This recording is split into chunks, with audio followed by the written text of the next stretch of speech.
Semiconductors, what are they? Think about this for a moment. They are not full conductors like a shiny copper wire.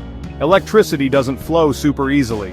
And they are not full insulators like the rubber around that wire. Electricity isn't completely blocked, they are somewhere right in the middle. That's why we call them semiconductors. Imagine a pathway for electricity. Sometimes this path can be wide open. Zoom, electricity flows right through. Other times, the path can be closed. Stop, no electricity can pass. Semiconductors are like special gates. They can open or close this path. We can control if electricity flows, or how much of it flows. Cool, huh? So what are these wonder materials made of? Most of the time it's silicon. Yes, the same stuff that makes up sand, but this isn't just any beach sand. Oh no. This silicon is incredibly pure, super clean. It's purified and grown into big crystals, then sliced into thin, shiny wafers. This special preparation is key. It gets them ready for their big job. This in-between ability is their superpower. They don't just let electricity gush through. And they don't just slam the door on it. They can be told what to do. Switch on, let some electricity pass. Switch off, block the flow now. This power to control is so important. It's the secret ingredient for all our electronics. Science is all about control sometimes. Let's talk about electricity. It really likes to move. Through some materials it flows super easily. We call these materials conductors. Think about metals like copper or silver. Electrons, the tiny parts of electricity, just zip. They race through like kids on a water slide. This is how power gets to your lamp, or your toaster. Very useful stuff. Then there are other materials. These guys stop electricity in its tracks. Completely. We call them insulators. Things like rubber, glass, or plastic. Electricity just can't push its way through. This is also super important for safety. It's why electrical cords have rubbery coatings. So, the electricity stays inside the wire. And you don't get a shocking surprise. Now, here come our stars, semiconductors. Most of the time, they act like insulators. They don't let much electricity pass. But here's the amazing part, the science trick. We can change them, we can excite them with a little bit of energy, like light, or by adding tiny special ingredients, and poof, they start conducting electricity. Not too much, not too little, just right. How do we give them this special conducting power?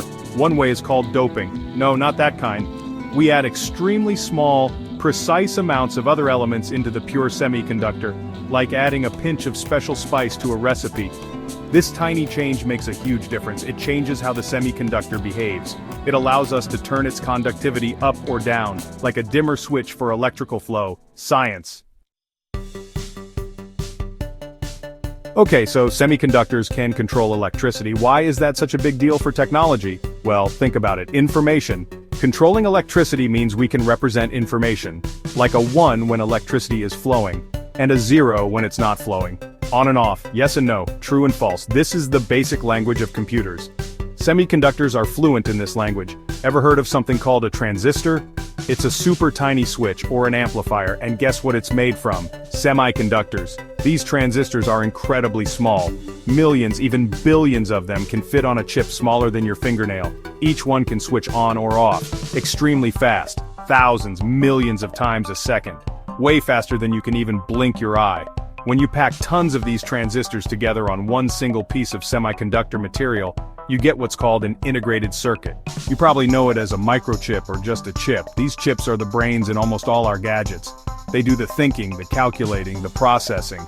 All those tiny semiconductor switches working together in perfect harmony. It's like a tiny city of workers.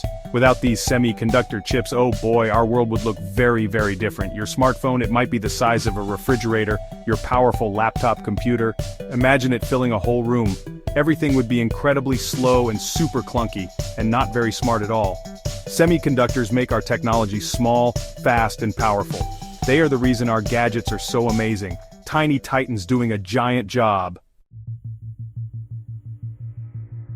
Take a look at your smartphone, that incredible device you hold in your hand. It can call people, take pictures, play games.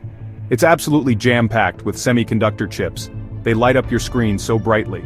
They process your voice and send it across miles. They run all those fun apps you love. Millions upon millions of tiny semiconductor switches, all working hard just for you. Wow. And what about your computer or your tablet? The part that does all the thinking, the brain? That's called the Central Processing Unit, or CPU. It's a super duper powerful semiconductor chip. It handles everything you do on your computer, from typing a school report to editing a video, to exploring vast worlds in your favorite games, all that complex action powered by semiconductors. It's pretty mind-blowing, isn't it? But it doesn't stop with phones and computers. Semiconductors are in so many other things. Modern cars have dozens, even hundreds of chips, controlling the engine, the brakes, the airbags, the entertainment system, the navigation too. Your smart TV needs them to show you movies. Your washing machine uses them to run cycles. Even some new light bulbs have them. They are making our world smarter every day.